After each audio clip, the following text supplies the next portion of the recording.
Xo'sh, demak, sizlarni talabning ortishi va kamayishi haqida, ya'ni talab egik chizig'ining chizishini o'rgandik. Endi misollar doirasida ko'rsataman. Xo'sh, demak, talabning ortishi. Biz ko'rishimiz mumkin, talab egik chizig'i qayerga qarab? O'ngga qarab siljiyapti. Bu yerda talabimiz miqdori oshadi. Lekin bo'lyapti, bu yerda narximiz o'zgarmayapti. Shunisiga e'tibor beringlar. Ya'ni bu yerda hozir narximiz konstant bo'lyapti. Demak, talabning konstanta. Talabimizning narxi o'zgarmayapti, lekin hajmi o'zgaryapti, ya'ni oshyapti.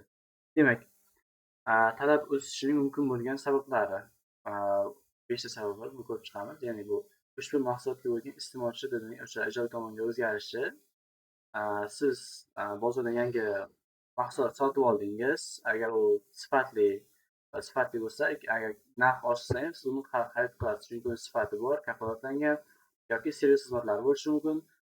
Servis xizmat hozir ko'pincha yangi texnologiyalarda televizor, mashina deganda telefonlarda ham xarid qo'yilyapti endi asosda. O'sha narsalar o'sha ijobiy tomonga o'zgartiradi iste'molchilarning dilini. Demak, o'rin bosadigan tovarlar narxining oshishi. Demak, o'sha ichimliklar misolini tushuntiraman sizlarga. Do'konda 3 xil ichimlik bor. Biz endi o'zimiz xalqni o'zi biladigan kola, fanta va pepsi.